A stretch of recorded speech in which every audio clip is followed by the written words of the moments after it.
dire à ces populations que vous êtes responsables de votre destin. Ne jetez la condamnation, l'opprobre sur personne. Issa Chiroma Bakary a invité les militants du FSNC à ne point dormir sur leur laurier, mais à préparer dès à présent les victoires futures. Pour cela, il leur a recommandé une inscription massive sur les listes électorales afin de peser de tout leur poids au moment du vote et de se libérer de la soif, de la famine, de la pauvreté ou encore de l'illettrisme. Dire à ces populations que vous êtes responsables de votre destin. Ne jetez la condamnation, l'opprobre sur personne. Ce qui vous arrive, vous en êtes vous-même les acteurs. Si vous êtes satisfait avec ce qui vous arrive, tant mieux.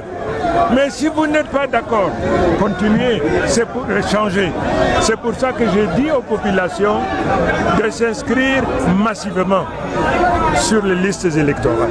Issa Chiroma Bakary a exhorté les militants et militantes de son parti à oublier le passé, fédérer leurs énergies pour non seulement changer leur destin, mais aussi et surtout hisser le FSNC au sommet de l'échelle politique au Cameroun. Nous sommes en train de nous structurer, nous sommes en train de nous organiser pour que le FSNC, hier méprisé, négligé, devienne ce parti qui va s'imposer. Vous savez, il y a une prophétie qui dit les premiers deviennent derniers et les derniers deviennent premiers. Aujourd'hui, nous sommes au bas de l'échelle.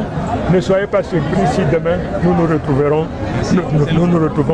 au sommet de l'échelle. Nous vous le disions en titre, pour une première fois depuis son entrée au gouvernement en 2009, le ministre Issa Chiroma Bakary n'a pas appelé ses militants à soutenir le pouvoir RDPC à la prochaine élection présidentielle, comme il l'avait fait en 2011 et 2018.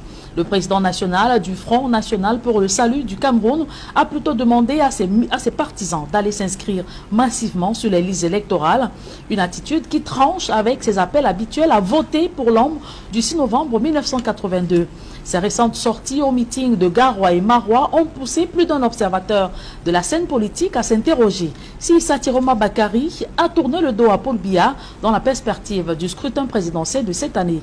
Eric Florent Ouattara, Pierre Lavert-Durambon.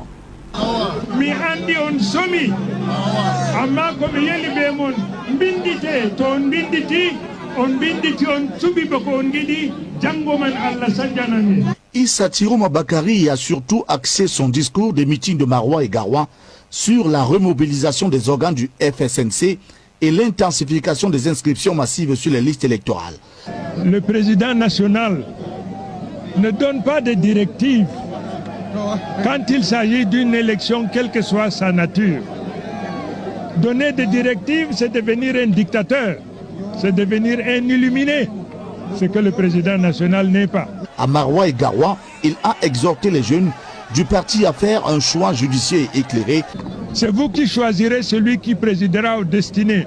Mon rôle, c'est de capitaliser, c'est d'organiser, c'est de mobiliser les uns et les autres pour que le choix du peuple, le choix des militants soit traduit concrètement dans les faits. Depuis sa nomination au gouvernement en 2009, Issa Chiroma Bakary a toujours défendu avec ferveur le bilan du président Biya. À Maroua comme ailleurs, il a préféré insister sur l'importance de l'engagement citoyen sans donner d'instructions de vote en faveur du RDPC. Personne ne peut gouverner le Cameroun sans cocher la case septentrionale. Ça, c'est connu de tout le monde. Personne ne peut accéder au pouvoir s'il n'est pas élu, s'il n'est pas voté par ce qu'on appelle le septentrion.